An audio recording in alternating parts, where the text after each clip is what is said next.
accueille Nathalie, votre naturopathe.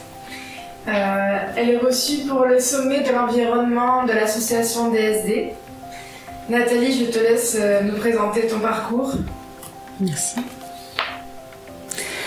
Alors, bonjour à tous. Je suis très heureuse de participer à ce premier sommet de DSD.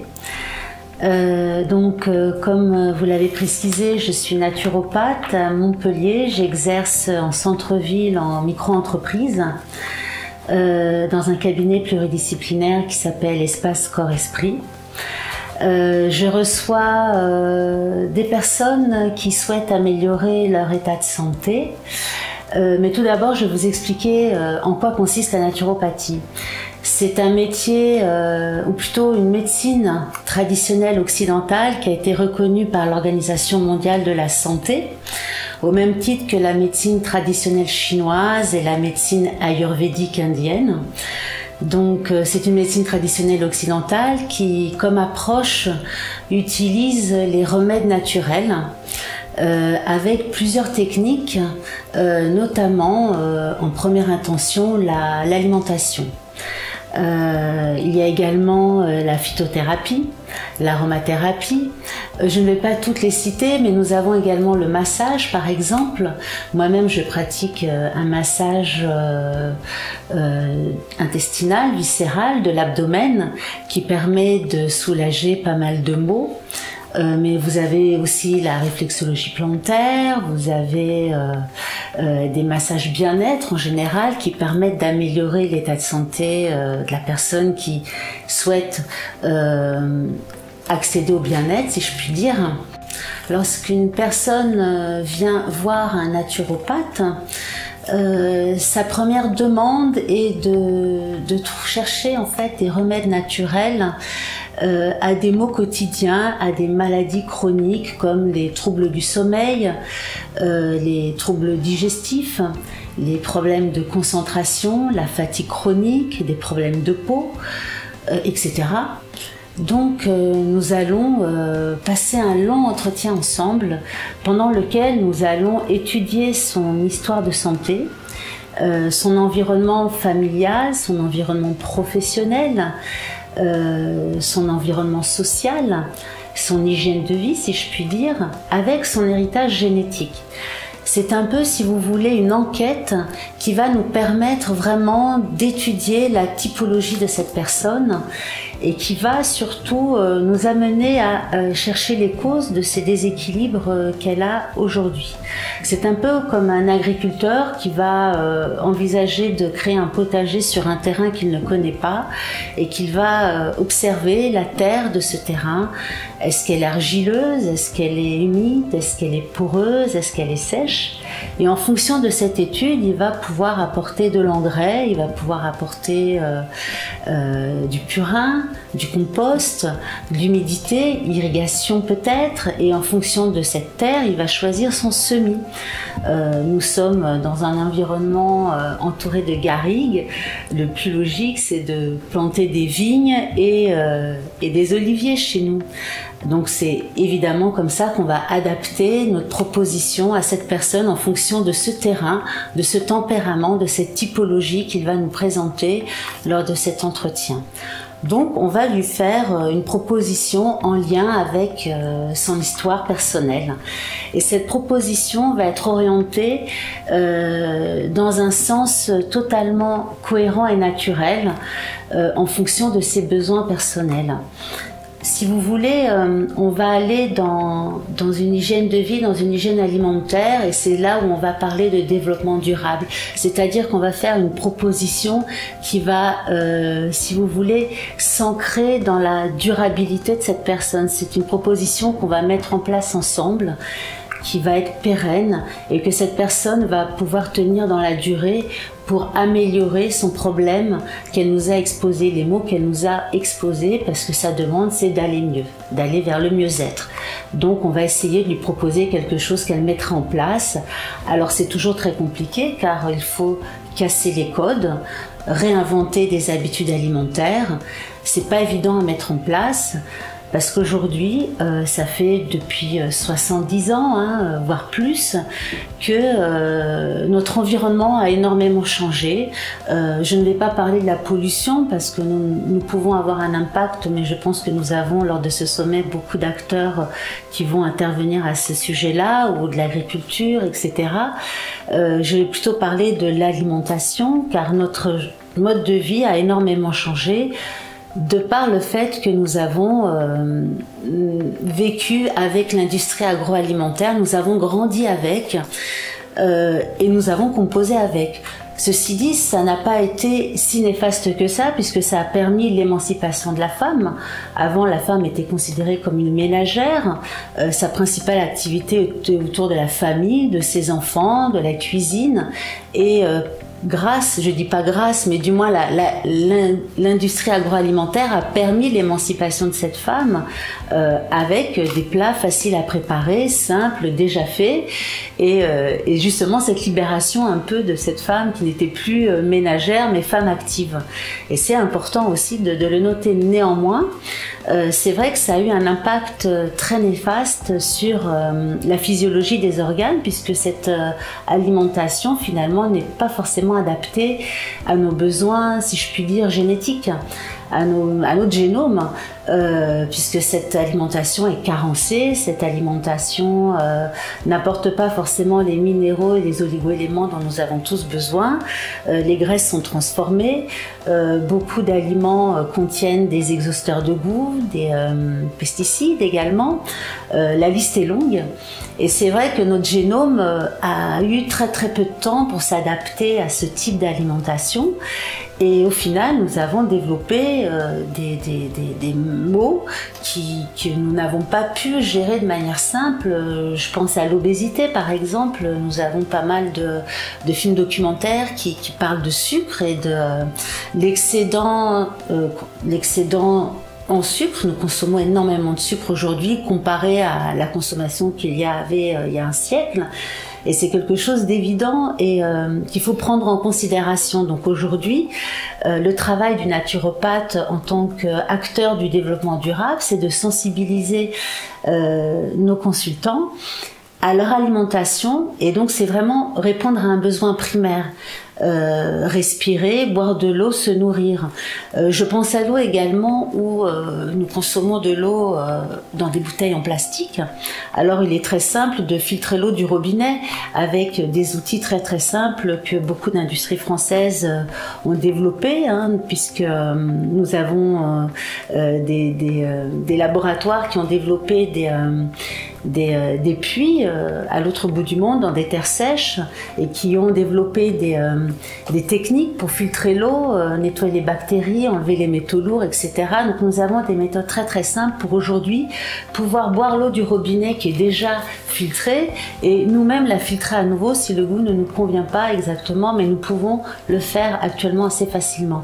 C'est pareil pour l'alimentation, et c'est pour ça que nous avons aussi ce rôle d'acteur local où nous allons si vous voulez, motiver les personnes qui viennent nous voir pour consommer de manière locale, aller voir les producteurs locaux, aller voir les éleveurs locaux, aller voir les maraîchers qui eux travaillent et se fournissent avec les producteurs locaux pour justement avoir cette économie locale autour de nous pour pouvoir participer à ce développement.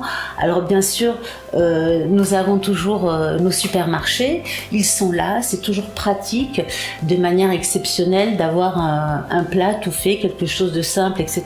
quand nous manquons de temps, mais dans l'ensemble, notre philosophie, si je puis dire, c'est de remettre les personnes au centre de leur santé en les sensibilisant sur ce besoin primaire d'avoir une alimentation saine et équilibrée qui va correspondre aux besoins physiologiques en termes d'énergie et en termes de besoins, en termes de minéraux, je pense, en termes d'oligo-éléments, en termes de protéines, de lipides et de glucides non transformés. Nous avons des producteurs d'huile d'olive chez nous, par exemple, et il est important d'aller s'adresser à eux. Nous avons des huileries près de chez nous. Nous avons des producteurs de fruits et légumes, donc qui sont fraîchement cueillis et fraîchement accessibles, justement pour bénéficier des oligo-éléments et des minéraux et des vitamines. Il faut bien comprendre que notre rythme à nous, notre rythme biologique, avec l'alternance des jours et des nuits, correspond à un besoin que nous avons physiologique. Effectivement, notre société a prolongé les jours et les nuits, prolongé les nuits, si je puis dire, enfin raccourci les nuits et prolongé les jours. Et donc nous avons modifié notre rythme de vie également, notre sensibilité à la lumière a évolué, nous sommes soumis à un stress extrême. Néanmoins, nous ne pouvons pas nous dissocier de ce rythme-là qui est primaire, ce rythme des 24 heures, mais également le rythme des saisons qui alternent en Europe, en Occident, en France notamment. Et ce rythme des saisons va rythmer aussi notre alimentation puisque en fonction des saisons, nous avons des besoins différents en termes d'aliments. Donc, en fonction des saisons, il est intéressant de sensibiliser notre public, nos consultants en fait, au besoin de consommer local et saisonnier. Donc, c'est toujours important de remettre l'être humain au centre de cet environnement dans lequel il vit, dans lequel il participe. Si vous voulez, je considère l'être humain comme un indigène. Nous sommes des indigènes. Ce n'est pas un mot péjoratif, c'est un mot qui a une valeur très importante en termes de tradition, en termes de culture, car quand nous mangeons ça, nous mangeons une culture, nous mangeons une tradition, nous mangeons avec le cœur, nous mangeons notre Madeleine de Proust, si je puis dire. Et lorsque la période de Noël arrive, nous avons ce besoin de consommer du vin chaud, par exemple, et c'est notre tradition. Voilà, donc il y a beaucoup de choses comme ça qui font appel à nous, à notre tradition. Nous sommes le pays du French Paradox. Nos repas sont traditionnellement accompagnés d'un bon verre de vin, d'un bon pain et d'un bon fromage. Et c'est là où nous avons cette valeur à apporter avec nos producteurs locaux. Et c'est là où vraiment je nous considère comme des indigènes. Alors bien sûr, bon nombre d'entre nous consomment du café quotidiennement.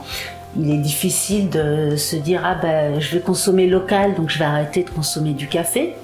Puisque le café aujourd'hui est importé, comme le chocolat, comme le gingembre. Il y a beaucoup d'aliments aujourd'hui qui font partie de notre quotidien et qui pourtant viennent de très loin. Je me rappelle que ma mère, enfant, m'avait raconté qu'elle avait reçu une orange à Noël. Alors qu'aujourd'hui, quand on va au marché, on voit des oranges partout autour de nous. Et pourtant, il y a quelques années, quelques décennies, si je puis dire, cette orange n'était pas si fréquente que ça à nos tables.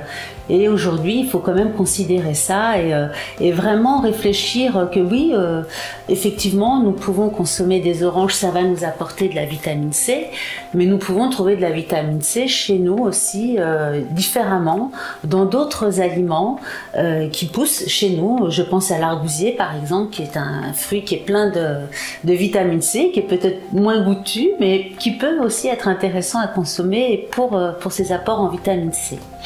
Donc voilà, c'était une partie quand même intéressante pour vous apporter un peu mon humble participation dans ce développement local et solidaire. Je dois dire que je fais partie d'un groupe de naturopathes à Montpellier qui œuvre, n'est-ce pas, pour justement sensibiliser les gens à ce bien-être, à ce mieux-être, à sa santé. Nous avons tous une approche assez différente dans notre pratique, mais qui est complémentaire entre nous, complémentaire à la médecine conventionnelle, puisque la médecine conventionnelle va répondre à une chose et puis nous allons apporter une réponse différente aux maux que les personnes rencontrent dans leur vie, et nous essayons justement d'apporter des solutions pérennes pour que ces personnes prennent en main leur santé, se mettent au centre et surtout améliorent leur état de santé dans la durée en fait.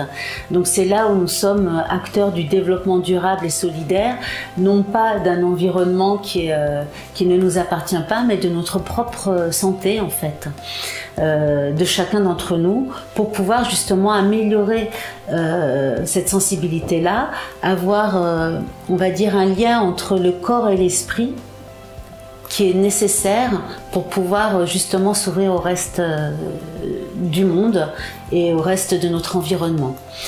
Donc je vous remercie de m'avoir écouté, de m'avoir accordé votre attention. J'espère vous voir prochainement dans les ateliers que le festival Ce Sommet mettra en place. Je vous dis à très bientôt et bon festival à tous. Quelles sont tes activités actuellement, Nathalie ? Alors aujourd'hui, je consulte et je reçois en cabinet à l'Espace Corps-Esprit, qui est un cabinet pluridisciplinaire dans le quartier de l'Écusson.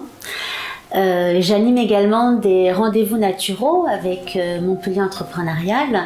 Une fois par mois, nous accueillons un public pour parler de sujets qui nous touchent tous, auxquels nous sommes tous sensibles. Ça peut être un problème de santé, comme un sujet plus vaste sur le sucre, par exemple, ou le stress et l'alimentation, ou d'autres troubles qui nous viennent, qui nous touchent personnellement, ou notre public également, que notre public nous suggère en tout cas. Je monte en collaboration avec d'autres thérapeutes comme des coachs, des sophrologues, d'autres naturopathes, des ateliers, des projets de visioconférence, des consultations en ligne. C'est des choses qui se mettent en place progressivement.